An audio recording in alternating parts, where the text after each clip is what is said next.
अपने जीवन में अनुशासन का बहुत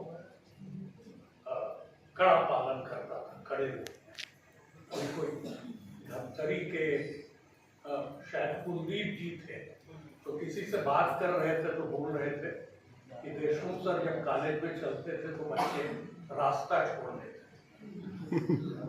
तो वैसे ही मंच पर भी चंदेरी गूंगा के यदि 1 मिनट की भी किसी को देरी होती थी तो मैं भड़क जाया करता था कि 50,000 लोग बैठे, 1 मिनट 50,000 मिनट, इतने लोगों का इतना समय बर्बाद करना मंच पर ठीक है।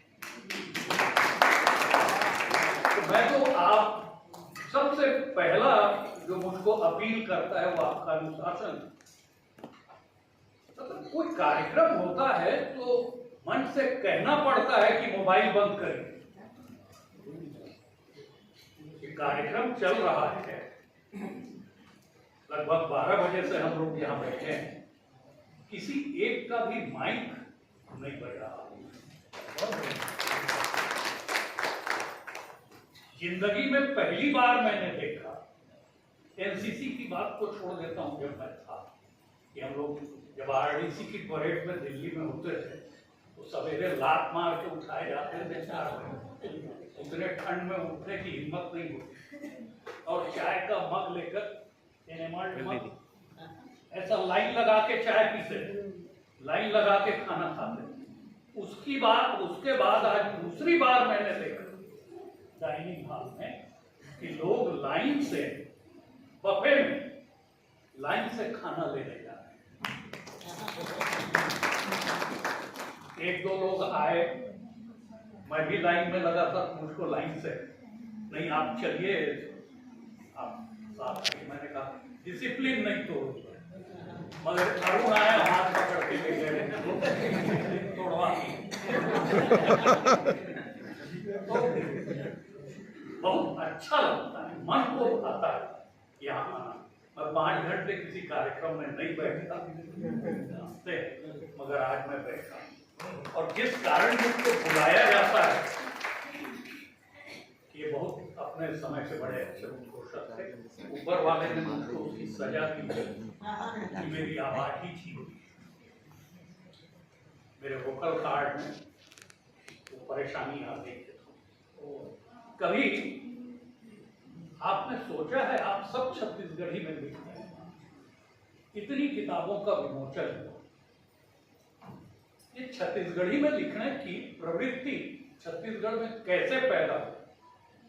निगम जी को छोड़ के बाकी कोई बता सकता है? नहीं। आप जब मैं 1958 में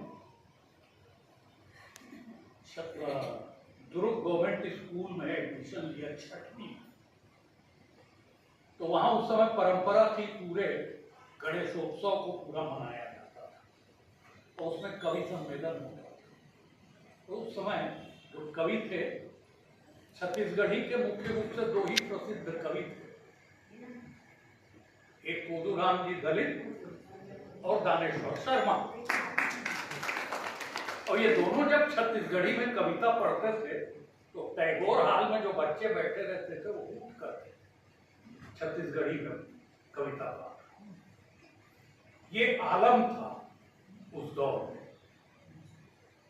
1971 में जब दाऊ रामचंद्र देशमुख ने चंदेरी गूंगा की योजना बनाई और छत्तीसगढ़ी के गीत खोजने शुरू किए, कि चुनिंदा गीत जो लोगों के मन को मोह लें और जिसमें छत्तीसगढ़ी संस्कृति झलकती, किसान का जीवन झलकता। तो अरुण निगम को याद होगा, इनके भी घर गए, तब दलित जी की डेथ हो गई थी, मगर वो जानते थे दलित जी को, तो इन्हीं से पूछा उन्होंने कि उनकी कोई रचनाओं की कॉपी है? किताब नहीं, किताब तो आपको खोजने में नहीं मिलती, एक आप पर्चा टाइप कहीं मिल जाता तो मिल जाता। छत्तीसगढ़ी की कोई किताब उस समय तक नहीं। तो अरुण जी ही थे जिन्होंने अपने पिताजी की कॉपी खोल के दी उनको